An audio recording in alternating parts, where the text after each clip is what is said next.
এখন থেকে আপনার প্রিয় সিরিয়ালগুলো ফ্রিতে দেখুন এক্সক্লুসিভলি শুধুমাত্র সান নেক্সটে। এখনই অ্যাপ ডাউনলোড করুন। সেটা তো এই বাড়ির বৌমা, তুই তো কোনো না কোনোদিন চলেই যাবি, তখনই সংসারের হাল কে ধরবে? ওর তো কাজ করা কর্তব্য, তাই না? আমি কিছু বলি না বলে সবাই এর সুযোগ নেয়। আরে কাকে কাকে আমি কাজ করার কথা বলবো? এই বাড়িতে সবাই একেবারে নিজের মতন করে চলতে চায়। এই বাড়িতে থাকতে গেলে সবাইকে কাজ করতে হবে, না হলে এই বাড়ি থেকে সবাই চলে যাও।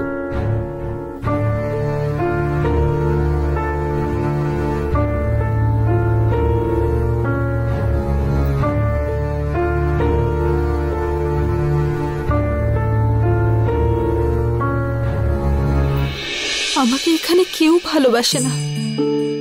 আজ মাও আমাকে কথা শোনালো।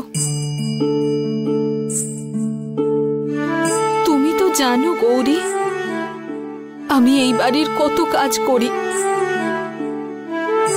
তবুও আমাকে এরকম শুনতে হলো। যাকে আমি আসার পর আমি সেভাবে কোনোদিনও মাকে সেবা করতে পারিনি। আমি যতই কাজ করতে চাই না কেন, উনি তো আমাকে কখনো সেবা করতেই দেননি। তাহলে এখন মা কেন এরকম বললেন? আমি নাকি কোনো কাজ করি না? মা বলুক বা অন্য কেউ, এই কথাগুলো আমাকে সত্যি খুব কষ্ট দেয়।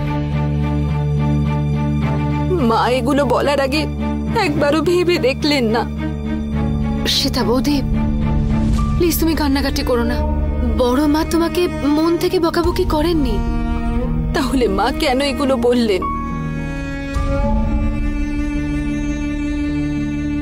তুমি হঠাৎ এখানে এলে কেন?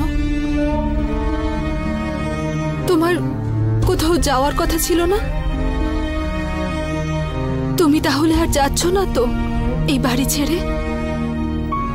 বলো গৌরী, তুমি এই বাড়ি ছেড়ে কোথাও যাবে না তো?